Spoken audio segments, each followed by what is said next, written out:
Hello students, welcome to Shara Max.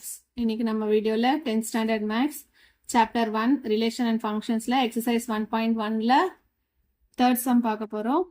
So என்ன கொடுத்திருக்காங்க பார்க்கலாம். If b cross a equal to, so order pair கொடுத்திருக்காங்க. Find a and b. So இங்க நமக்கு b cross a matrix கொடுத்திருக்காங்க. அதுல இருந்து நம்ம செப்பரேட்டா a தனியாவும் b தனியாவும் ஃபைண்ட் பண்ணணும். So solution பார்க்கலாம். First given என்ன கொடுத்துருக்காங்களோ இது எழுதிக்கலாம்.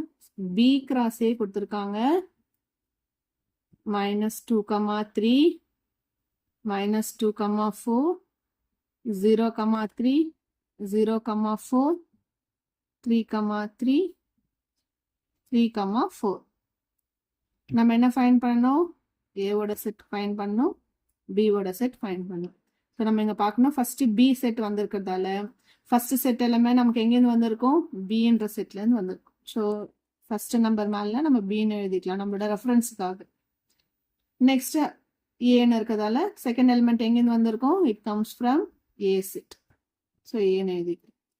ஸோ இப்போ ஏவோட எலிமெண்ட்ஸ் எல்லாம் நான் கலெக்ட் பண்ணி ஏ செட்லையும் பியோட எலிமெண்ட்ஸ் எல்லாம் கலெக்ட் பண்ணி பி செட்லையும் நம்ம எழுதிக்கலாம். ஸோ ஏல ஃபர்ஸ்ட் என்ன இருக்குது? 3 நம்பர் இருக்குது. நெக்ஸ்ட் 4ன்னு இருக்குது. நெக்ஸ்ட் 3ன்னு இருக்கு. 3 ஆல்ரெடி எழுதிட்டோம். அப்புறம் 4 இங்கேயும் பார்த்தா 3, 4. ஸோ 3, 4 ரெண்டு நம்பர் மட்டும்தான் ரிப்பீட் ஆகிட்டு இருக்கு. ஸோ நான் ஸ்டாப் பண்ணிக்கிறேன். நெக்ஸ்ட் பி பாருங்க. பியில் என்னெல்லாம் நம்பர்ஸ் இருக்கு பாருங்க. ஃபர்ஸ்ட் நம்பர் -2 இருக்கு. அகைன் -2 தான் இருக்கு. ஸோ மறுபடியும் எழுத வேண்டாம். நெக்ஸ்ட் நம்பர் 0ன்னு இருக்கு. இங்கே 0 இருக்கு. அதை மறுபடியும் எழுத வேண்டாம். 3ன்னு இருக்கு. 3. ஸோ பாருங்க. So that's all. So B cross A லேருந்து நம்ம Aவும் Bயும் கண்டுபிடிச்சிட்டோம். ஓகேங்களா? Thank you students.